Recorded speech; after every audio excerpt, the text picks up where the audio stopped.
महाराज शूद्रक सभा पंडितों के साथ धर्मासन पर बैठे ज्ञान चर्चा कर रहे थे। इसी समय वेत्रवती ने सम्मुख आकर निवेदन किया कि धर्मावतार एक चांडाल कन्या राजद्वार पर आई है। उसके साथ सफेद कौवों का एक जोड़ा है। उसका कहना है कि ये कौवे साधारण नहीं हैं, सब नीति, राजनीति, धर्म विप्रह के ज्ञाता है, राजाओं के सचिव होने के योग्य हैं, विभिन्न भाषाओं के पंडित, सभाजयी और महावाग्मी हैं। राजा ने चमत्कृत होकर सभा पंडितों की ओर देखा और कहा कि यह तो बड़ी अद्भुत बात है। एक तो सफेद कौवा, फिर विविध भाषाओं और नीति शास्त्रों के ज्ञाता। सभा पंडित वेत्रवती की बात सुनकर अवाक रह गए। एक व्रत पंडित ने कहा, धर्मावतार, जैसे पृथ्वी की सब नदियां समुद्र में लीन होती हैं, उसी प्रकार विश्व संपदाएं भी महाराज की चरणगामनी हो रही हैं। कदाचित यह सफेद कौवा कोई विलक्षण जीव है। यदि वह वैसा ही है जैसा वह कहती है, तब तो वह राजसभा की शोभा बढ़ाने योग्य ही है।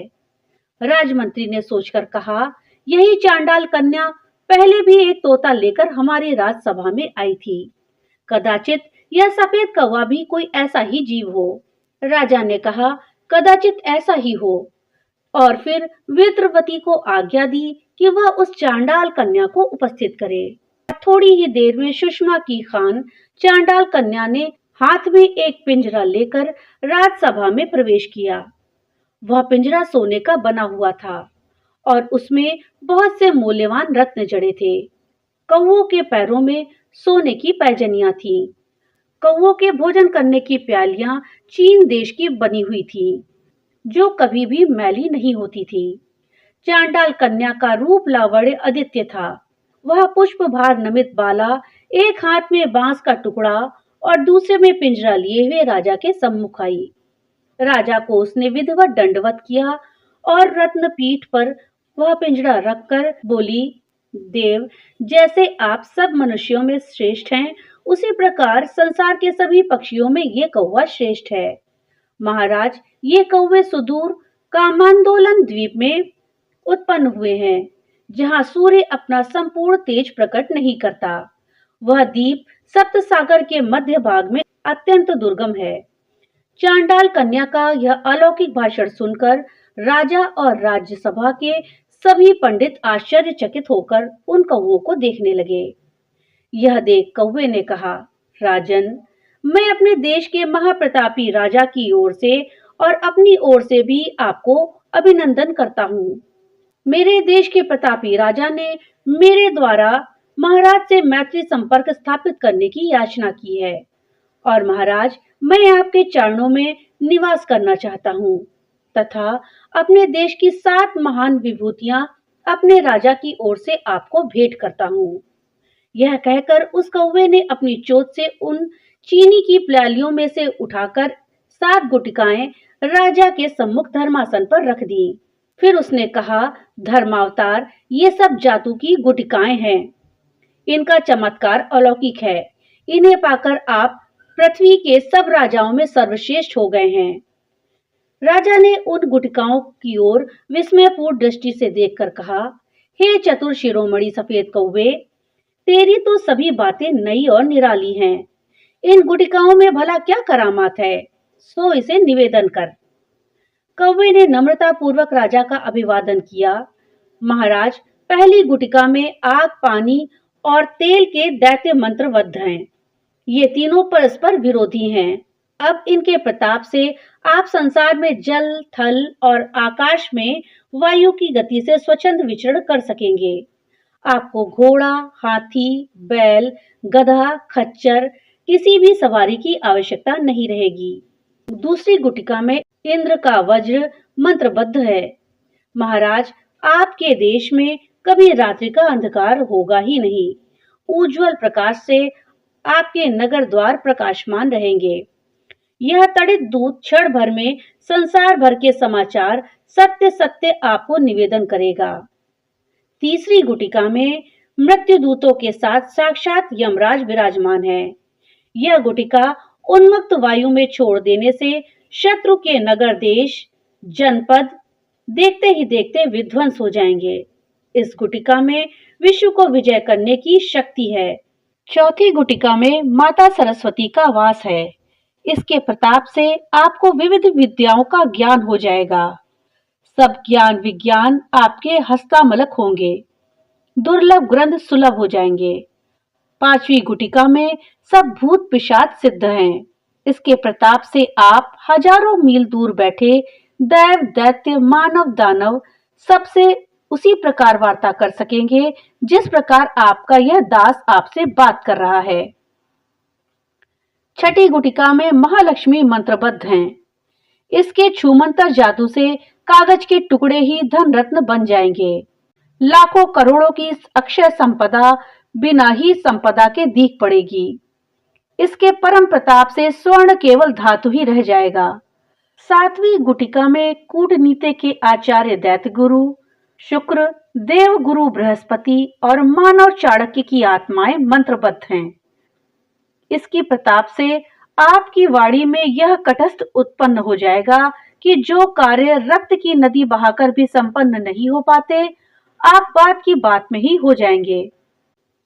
कौवे से ऐसी अद्भुत निधियां प्राप्त कर और उसका महात्म्य सुनकर महाराज शूद्रक पुलकित हो गए। उन्होंने कहा, अरे कौवे, तू तो बड़ा ही विलक्षण जीव है। तेरी वाणी अटपटी तो अवश्य है, परंतु बात काम की करता है। मैं तुझ पर प्रसन्न हुआ। मांग, क्या मांगता है?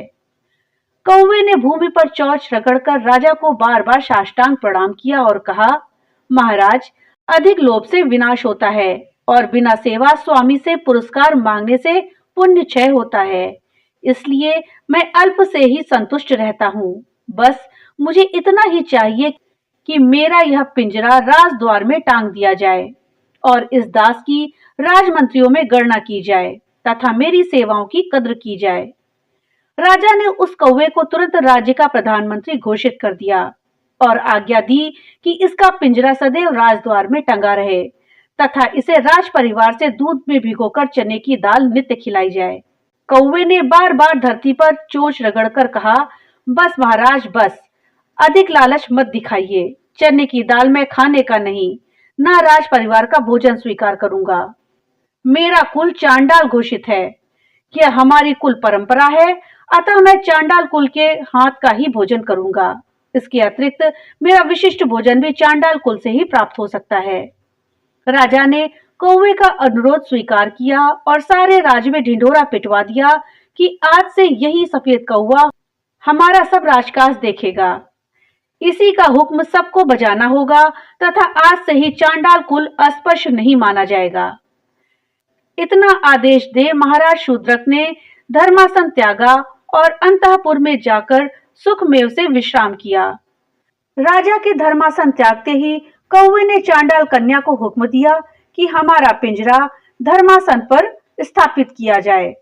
आज से हम धर्मासन पर बैठकर राजा का सब काम देखेंगे। इसके बाद सब पंडितों की ओर देख तिरस्कार युक्त वाणी में कौवा बोला, अरे मूर्ख पंडितों, अब आज से यहाँ हमारा अनुशासन चलेगा। तुम्हें उचित है कि यह बड़े बड़े पगड़ की गंठरिया सिर पर लाद कर हमारे सम्मुख न आओ, न धोती पहनकर न नंगे पांव। हमारे सम्मुख पैर ऊंचे करके भी नहीं बैठ पाओगे और हमसे हमारा ही भाषा में बात करना सीखो। हमारा ज्ञान और हमारी विद्या पढ़ो। हम जैसा कहें वैसा करो, नहीं तो तुम्हारी सब जागीर जायदाद वेतन मुशाहरा हम जब्त कर लेंगे। सभी पंडित बड़े घबराए। वे कहने लगे, हे काक मंत्री, भला हम तुम्हारी सी बोली कैसे बोल सकते हैं तथा हमें धोतियां तुम पहनने न दोगे तो हम निर्लज्ज नंगे कैसे राजद्वार पर आएंगे। कौवे ने कहा, मूर्खता की बातें मत करो, सीखने से सब आ जाएगा, नहीं तो भूखे मरोगे। सबको पदच्युत कर दूंगा। पहला काम तुम यह करो, चेहरे का घास फूस साफ करो, सफा चट करना होगा। अब कौवा भी बार बार टाटा करने लगा और सभा पंडितों ने भी टाटा का समा बांध दिया। अंत में राजा ने कहा, हे चतुर चूड़ामणि काक, अब कहो, तुम्हारी प्रसन्नता के लिए हम क्या करें। कौवे ने एक सेफ्टी रेजर और एक प्लेट तथा शेविंग केक देकर कहा, पहले आप अपना शेव करके चेहरे के जंगल को साफ कीजिए, फिर सभा पंडितों के जैसी पोशाक धारण कीजिए। राजा ने झट से शेव करके सभा पंडितों की सहायता से बूट कसे, पतलून पहनकर टाई बांधी और हैट लगाए और कौवे की ओर देखकर कहा, टाटा काकराज। कौवे ने चोंच ऊपर करके कहा, टाटा महाराज। राजा ने कहा, अच्छा यह तो हुआ, अब मैं बैठूं कहाँ? धर्मासन पर तो तुम बैठ गए। कौवे ने कहा, महाराज जब यह सेवक अब सब राजकाज देखने को बैठ ही गया है, तो अब आप यहाँ श्रीमानों को धर्मासन के झंझटों में सरदर्द मोल लेने की क्या आवश्यकता है? आप अंतःपुर में पधार कर भोग विलास के जीवन धन्य कीजिए। और ये मेरे देश का मधु है, मधुपान करके आनंद के सागर में डुबकियां लगाइए। यह कहकर कौवे ने एक बोतल बढ़िया शैंपेन शराब राजा को देकर कहा, टाटा महाराज। बात महाराज के मन को भा गई। उसने कहा, टाटा काक मंत्री, अब तो मैं चला। राजा हंसते हुए अंतःपुर में चले गए। सभा पंडितों ने कहा, तो काकराज अब हम क्या करें? राजसभा का काम कैसे चलेगा? जैसे चलेगा वैसे हम चलाएंगे, तुम सब केवल टांटा करो और डांस करो। सभा पंडितों ने हाथ जोड़कर कहा, हे काक मंत्री, डांस करना तो हम जानते नहीं, बाप दादों ने हमें ये सिखाया नहीं। अरे मूर्खो, हमारा मेम साहब तुम्हें डांस सिखाएगा। यह कहकर कौवे ने अपनी जोड़ीदार मादा से कहा, डार्लिंग, इन जानवरों को डांस तो सिखाओ। बस काक मैडम नपे तुले कदम रखती, इतराती, इठलाती, बल खाती, कमर हिलाती, चोंच घुमाती, पिंजरे से बाहर आ सभी पंडितों के चारों ओर घूम घूम कर टाटा करने लगी। उस काकवधू को इस तरह मटकते देखकर सभी पंडितों के मुंह में पानी आ गया। उनमें जवानी का ज्वार उमड़ आया। वे भी उसे देखा देखी लगे कूल्हे मटकाने और मुंह बंद करके टाटा कहने लगे। काकराज ताल देने के लिए बीच बीच में पो पो का अपान वायु छोड़ने लगे। काकवधू काक मंत्री का उत्साहवर्धन करने के लिए किलकारी भरने लगी। सभा पंडितों ने खूब जम के डांस किया।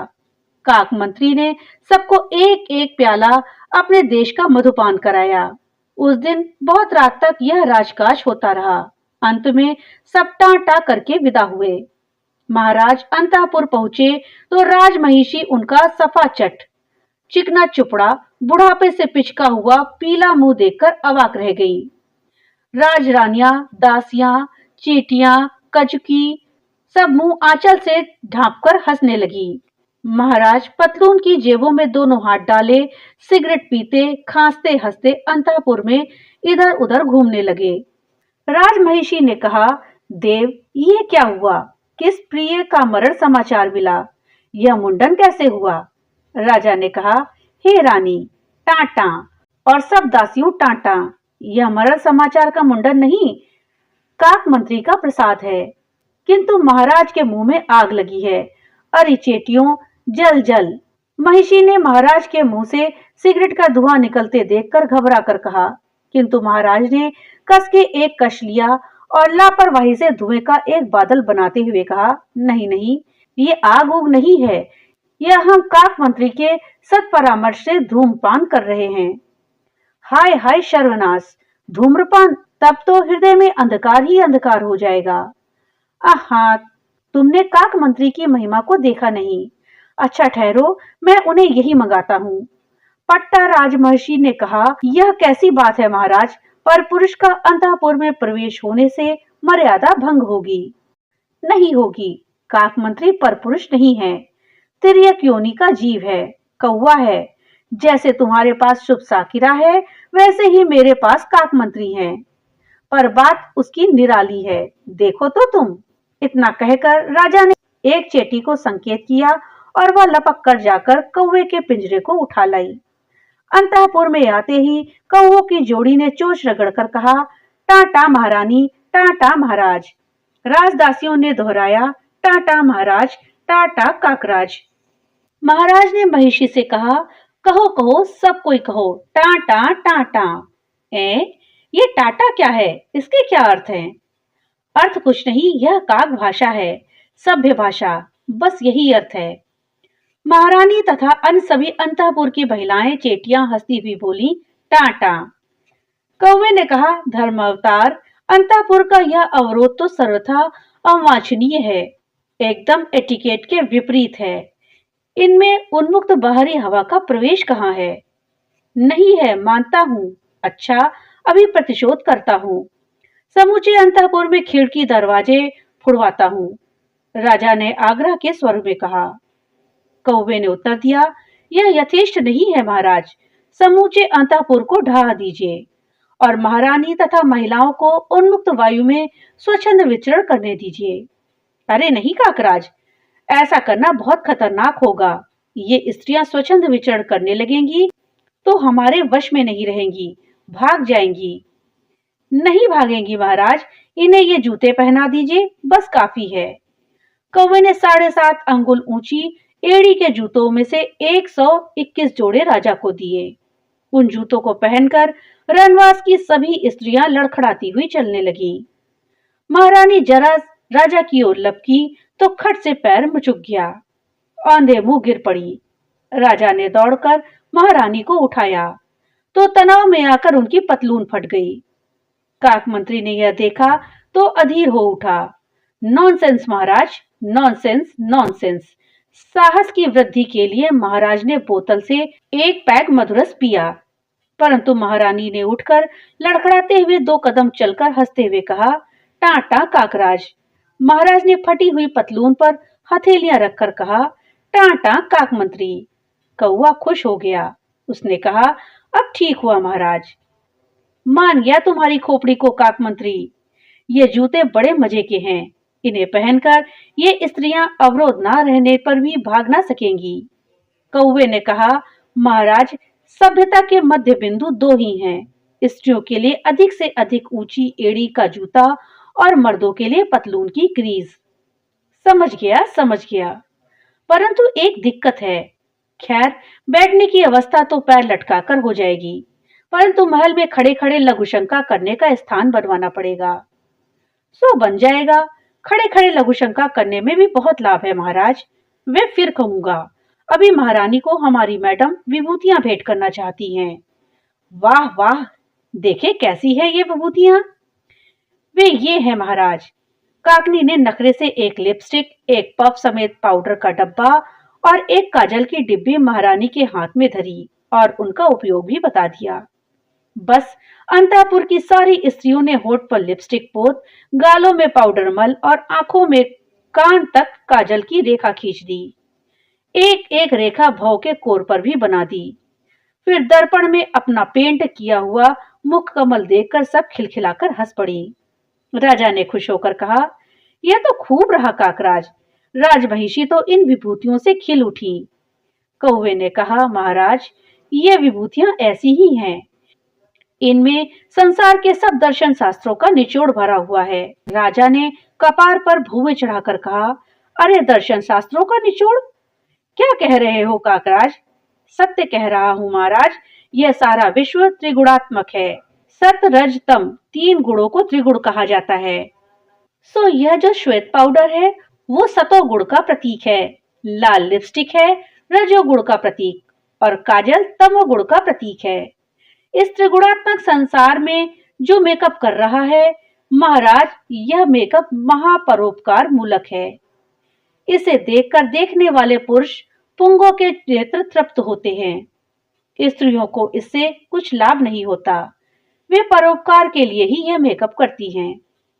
तब तो यह धर्म लाभ हुआ काकराज। क्या कहने हैं तुम्हारे बुद्धि सागर। टाटा टाटा महाराज। अच्छा, तो अब आप इन राज महिलाओं के साथ डांस कीजिए एक बार। किंतु काकराज, इन जूतों से तो मैं चल ही नहीं सकती, राजमहिषी ने हताश होकर कहा। राजा ने कहा, ना हो इसकी एड़ी जरा घिस दी जाए। नहीं महाराज, अभ्यास से चलना आ जाएगा। इनमें केवल यही लाभ नहीं है कि स्त्रियां भाग ना सकेंगी, इस तरह चलने पर सौंदर्य का भी उदय होगा। देखा आपने, वह नई चेटी चलती है तो किस अदा में कूल्हे मटकाती है।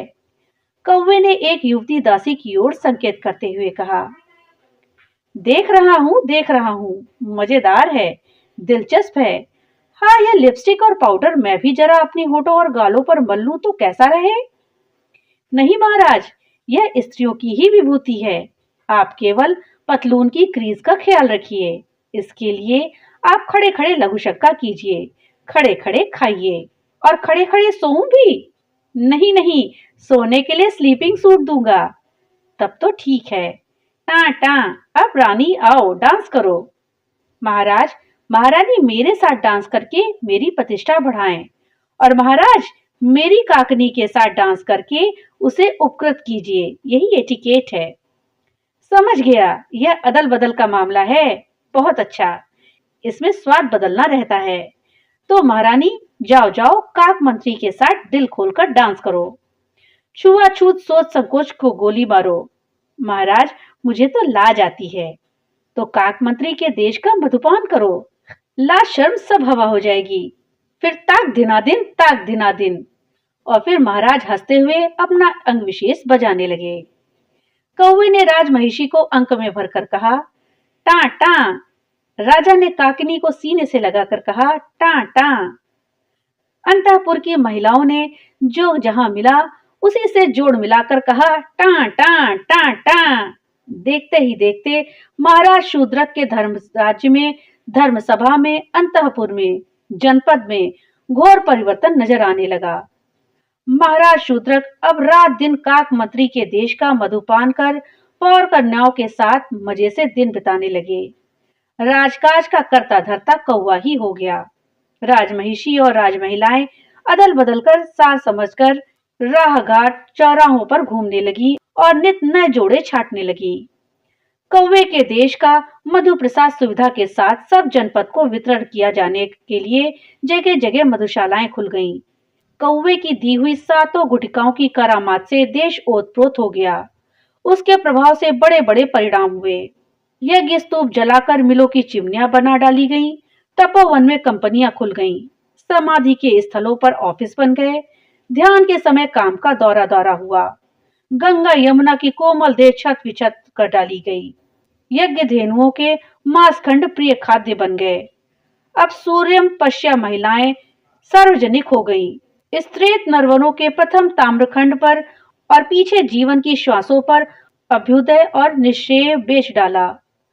अबोध बालिकाएं वैधव्य का वेश पहनने और निभाने लगी। अन्नपूर्णा भीख मांगने लगी। इंद्र दास्ता के टुकड़े खाने लगे। विष्णुदेव और रुद्र वसु यम पदच्युत हो गए।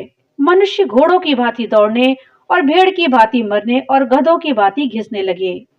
अंत में ऐसा विस्फोट हुआ कि उसी में नीति, धर्म, समाज और तत्व सब छिन्न भिन्न हो गए। एक लंगोटी बाबा राजद्वार पर आया। गंजी खोपड़ी, बड़े बड़े कान, टूटे हुए दांत, दुबला पतला, नंगा और पांव प्यादा। उसने धर्मासन के सम्मुख आकर पुकार की। महाराज शूद्रक के धर्म राज्य की जय जयकार की। पर उसने आश्चर्यचकित होकर देखा, धर्मासन पर महाराज शूद्रक है ही नहीं। वहां कौवे का पिंजरा रखा हुआ है।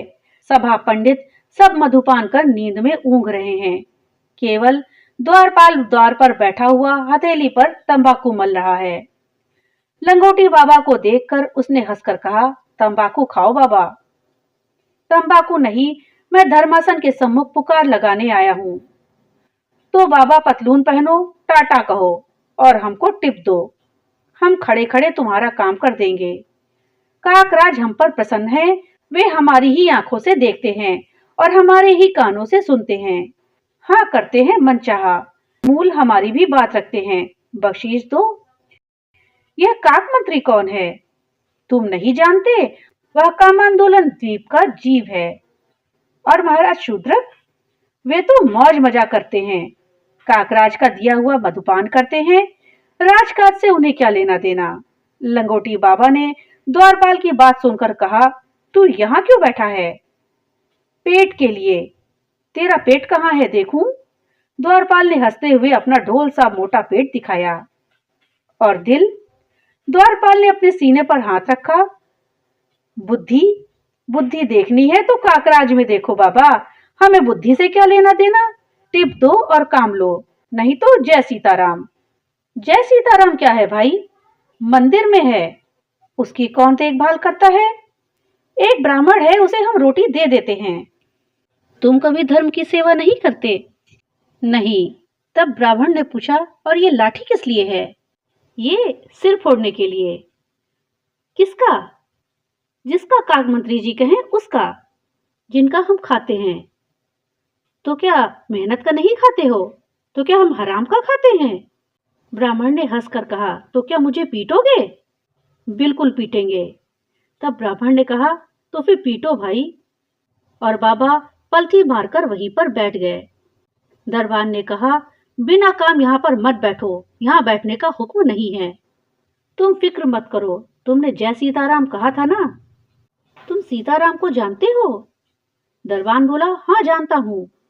ब्राह्मण ने दरबान से कहा, कहो रघुपति राघव राजा राम पतित पावन सीताराम।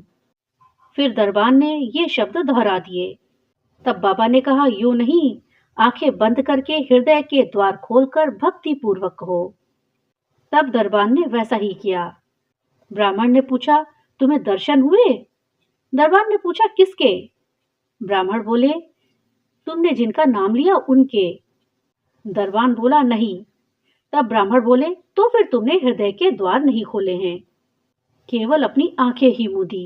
हृदय में क्या तुम्हारे लाठी का ध्यान था? दरबान बोला, था तो बाबा। तो फिर बेटा लाठी को फेंक दो। तो दरबान बोला, और नौकरी? बाबा बोले, उसे भी छोड़ दो। दरबान ने पूछा, तो फिर खाऊंगा क्या? ब्राह्मण देवता बोले, जोत बो और खा। दरबान बोला, फिर पहनूंगा क्या? ब्राह्मण बोले, खुद बुन और पहन। और करूंगा क्या? तो ब्राह्मण बोले, कहो रघुपति राघव राजा राम पतित पावन सीताराम। दरबान ने ऐसा ही किया। तब ब्राह्मण देवता ने पूछा कि दर्शन हुए? दरबान बोला, हाँ हुए हुए बाबा। और वो कह के रोने लगा और उसने ब्राह्मण देवता के चरण पकड़ लिए और दोनों मिलकर गाने लगे, रघुपति राघव राजा राम पतित पावन सीताराम। धीरे धीरे करके राजद्वार पर भीड़ लग गई। सभी लोगों ने उस स्वर में अपना स्वर मिला दिया और सब तरफ गूंज उठने लगी। काक मंत्री ने जब यह सुना तो गरज कर बोले, ये कैसा शोर है, पकड़ो इन सबको। सभी लोग भाग खड़े हुए, लेकिन लंगोटी बाबा ने कहा, मैं स्वयं आता हूँ। और वे कौवे के समक्ष खड़े हो गए। कौवे ने पूछा, तुम्हारी पतलून कहाँ है? लंगोटी बाबा बोले, मैं गरीबों का प्रतिनिधित्व करता हूँ, लंगोटी पहनता हूँ। तू टांटा क्यों नहीं बोलता? लंगोटी बाबा बोले, मैं रघुपति राघव राजा राम बोलता हूँ। तब कौवे की मैडम ने कौवे के कान में कहा, इसके मुंह ना लगो, ये बहुत खतरनाक आदमी है। कौन है ये? ये वही है जिसने कुशद्वीप में तुम्हारी एक आंख फोड़ दी थी। ये वही है? हाँ ये वही है डियर। मैंने इसके टूटे हुए दांत देखकर इसे पहचान लिया था, तो इस बार मैं इसे ठीक कर दूंगा। फिर उसने बाबा से कहा, मैं तुझे जानता हूँ, तू वही ढोंगी बाबा है ना जिसने कुशद्वीप में मुझे काना किया था। मैं भी तुम्हें जानता हूँ, तुम वही दुष्ट हो ना जिसे मैंने कुशद्वीप में मनुष्य का लहू पीते हुए देखा था। मैं इस बार तुम्हें ठीक कर दूंगा। अच्छा होता कि तुम शैतानी छोड़ करके भले जीव बन जाते। बकवास बंद कर, टांटा कहता है या नहीं? तब ठहर। कौवा अपनी मादा सहित पिंजरे से निकल आया और बाबा को अपने पिंजरे में ठूस दिया। बाबा खिलखिलाकर हंसने लगे और सब लोगों से कहने लगे, आओ आओ, हम लोग यहाँ मिलकर रघुपति राघव राजा राम का गीत गाते हैं। द्वारपाल ने आवाज लगाई और सभी सभा के जन, जितने भी देश में लोग थे, सभी आकर के पिंजरे में बैठ गए और रघुपति राघव राजा राम की धुन गाने लगे। तब लंगोटी बाबा ने कहा, खुल जा शिमशिम, और पिंजरे का दरवाजा खट से खुल गया। सब बाहर आकर फिर से रघुपति राघव राजा राम गाने लगे। कौवे ने गुस्से में आकर फिर से सब लोगों को उसी पिंजरे में ठूस दिया। सब लोग बार बार रघुपति राघव राजा राम गा करके पिंजरे के बाहर निकल आते और कौवा फिर से उनको अंदर ठूस देता। यही क्रम बार बार चलता रहा। कौवा थककर हार गया और चोट से अपने परों को नोचने लगा।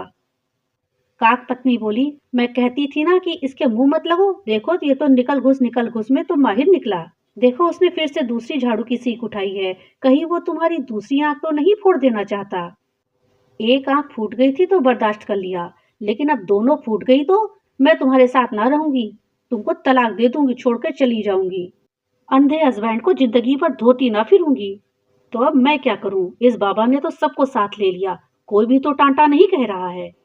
मादा बोली, मेरी मानो तो सुलह कर लो। कौवे ने पछता कर कहा, बाबा झगड़ा मत कर, सुलह करेगा? मैं तुझे 2 पतलून दूंगा, सबको एक देता हूँ। बोल टांटा बोल।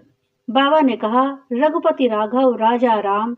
उनके साथ सभी लोगों ने कंठ स्वर में कहा, रघुपति राघव राजा राम।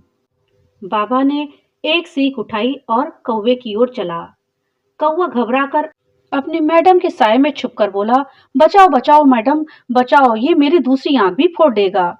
तब मैडम बोली, अरे इसको 3 पतलून दे दो।